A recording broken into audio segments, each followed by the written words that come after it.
and 2 children.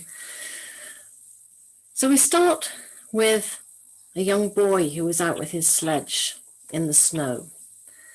And he saw in the distance arriving this most amazing sleigh. It was beautiful. It was white, but glistening at the same time. And the day was starting to fade, and there was those first streaks of pink and orange in the sky for sunset. And they seemed to be changing the color of the sleigh as it approached him. And it was driven or drawn by 4 white horses. And sitting in the sleigh was the most beautiful woman, her long blonde hair down to her shoulders, wearing a white dress that also glistened. And she had the most beautiful face with the most beautiful smile. And he was a young man in his early teens, and he was quite enchanted by her, and he just stood there looking at her. And as the sleigh grew closer to him, for some reason, he just decided that he'd take his sledge and he'd kind of hitch a ride. And so he attached his sledge to the back as the sleigh slowed down to go past him. And after that, the sleigh picked up speed again, and he went over snowy landscapes, through forests. And eventually, he arrived at this most amazing, glistening castle. And this lady got out of the sleigh, and she came over to him and greeted him. And she kissed him on one cheek and said, "You are mine now." And then she kissed him on the other cheek and said, "And your heart now is of ice like mine." Well, his name was Kai, and he had a really good friend called Gerda. And when she heard that Kai was missing, because of course he didn't go home for supper, nobody knew where he was, she was so distressed, she was so worried about him, because she really thought the world of Kai. And he'd been acting strangely for quite a long time. In fact, probably for almost a year. He suddenly wasn't in a good mood. He would always see the bad in people. He'd always see the ugly in things, even things that were actually quite beautiful before. And she thought, well, this all goes back to when he had that problem with his eye, because he'd had some problems with his eye. And in fact, I can tell you a secret about the eye. He thought he just got something in his eye, but that something actually was a very tiny splinter, a very tiny part of a mirror that had been made long, long years before by a very mischievous wizard. Perhaps even we could say a nasty wizard.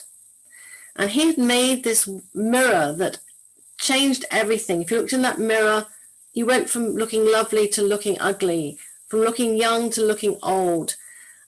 And the wizard was so delighted with this mirror that he decided to take it and share it with the whole world. But of course, as he's moving with the mirror through the world to share it with other people and have his fun and his glee, seeing people's expressions when they look in the mirror and see themselves looking ugly or looking old or looking sad, unfortunately, the people that were helping him carry it, they dropped it, and it shattered into 1,000 pieces. And if one of those pieces got lodged in your eye, you started to see the world in a totally different way.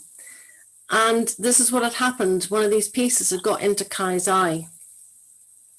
And there he was in the land of snow, in this glittering castle, and he'd forgotten all about Gerda, his best friend. He'd forgotten all about his family. He'd forgotten about his village. But they hadn't forgotten about him, and they were very worried about him. And they were looking for him, and Gerda decided that she was going to find him. She didn't know how, she didn't know where, but she knew she was going to find him. And she walked and walked. She walked across fields. She walked through forests. She eventually arrived at a river.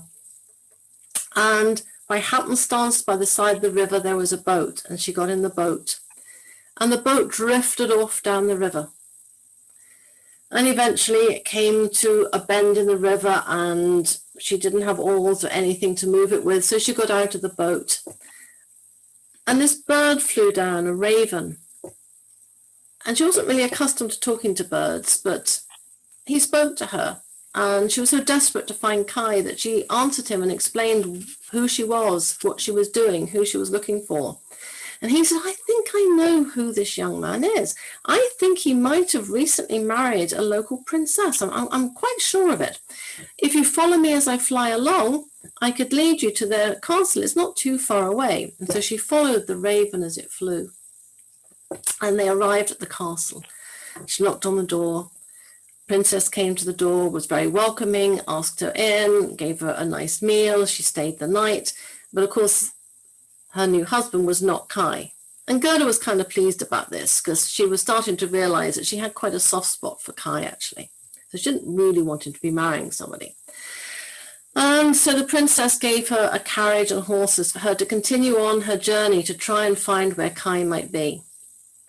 But along the way, of course, some robbers saw this beautiful carriage and they stepped out into the road, grabbed hold of the horses. The carriage stopped. They made Gerda get out and they took off with the carriage and the horses. One of the robbers had a daughter and she was asked to take Gerda to her home and keep her prisoner there because they were curious to know who she was and what else she might have access to, what other wealth was associated with her. But Gerda told this girl her story and the girl felt sorry for her. And she had a reindeer, and the reindeer said, I think your friend, I've got an idea where your friend might be. I think I know that he is possibly in Lapland. I can take you there. And so she got onto the back of the reindeer and off they went across snowy plains and eventually arrived at a house of a very old lady who was a friend of the reindeer, and they stayed the night there. And Gerda told her story yet again to the old lady and said, what can I do? How can I find my friend? And she said, well, you've come so far because of your love for him. I'm sure your love for him will help you find him. And so the next day she set off from the cottage. She walked across more snowy fields and eventually found this beautiful, stunning, scintillating castle that was glistening in the sunshine. And she opened the door, she walked in. And you've probably guessed it was the home of the Snow Queen. But the Snow Queen was away from home, fortunately. But Kai was there. And eventually, calling out Kai, Kai, she found him in a room and was so happy to see him that she burst into tears, ran to him and hugged him. Of course, he didn't know who she was. He'd forgotten who she was. He'd forgotten about Gerda and his family and his village.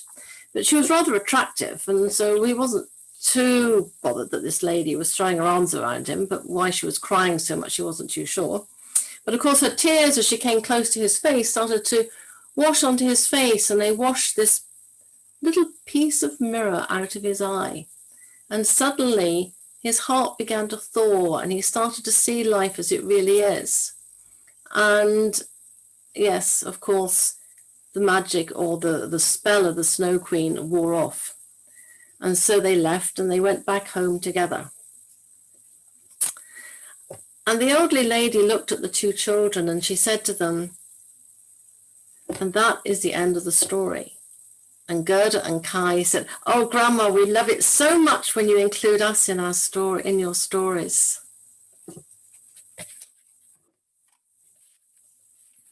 That's it. Is that it? Is it? It's finished. That's it. Finished. It went quicker than I thought. I'm sorry. So as you probably guessed, it was based on Hans Christian Andersen, The Snow Queen, but I read a very modified version of it in a book of 100 favourite stories the other week before Christmas. And as I rewrote it, I decided to start it not at the beginning with the two children, but start it with the Snow Queen arriving. And then I thought I'd turn it on its head by, you think it's a story and that this is really happening, and then you realize it's actually the grandma that's telling the story to Gerda and Kai.